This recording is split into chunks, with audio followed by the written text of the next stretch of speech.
What is going on, guys? Welcome to your 14th MySQL tutorial, and in this lesson we're going to be talking more about wildcards.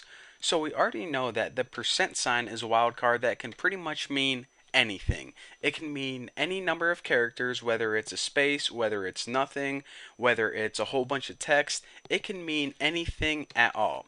But what if we want to say, okay, we want a wildcard that can only match one character? Well, lucky for you, there is a wildcard for that. And I'll show you guys what I'm talking about in a second.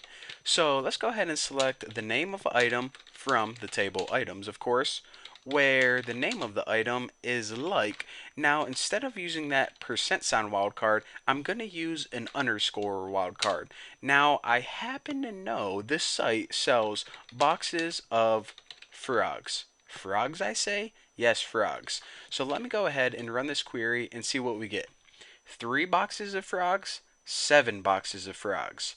Now, if we go ahead and look at the items table and scroll down to the user that's selling frogs, we can see that they're indeed selling 48 boxes of frogs as well. So how come 48 boxes of frogs didn't pop up in only 3 and 7? Well, that is because in our query, we used the underscore character.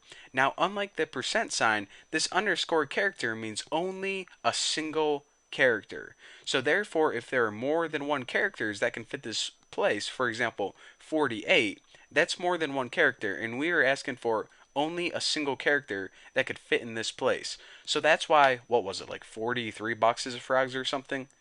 48 boxes of frogs. That's why that didn't pop up, but 3 and 7 did. Make sense?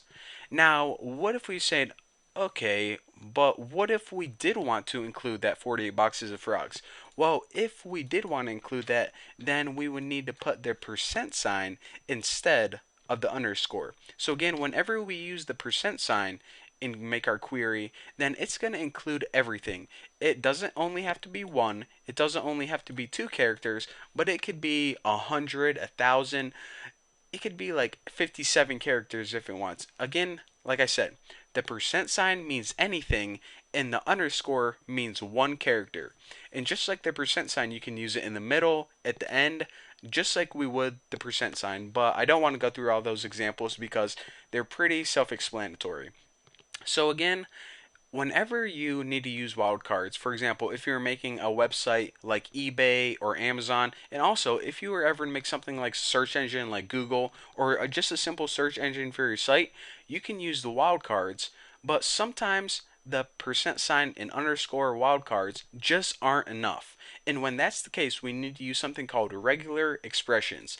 And in the next tutorial, we're going to be learning about regular expressions. But for this tutorial, well, that's all you get. So we're done with the wildcards. In the next tutorial, regular expressions. I'll see you then.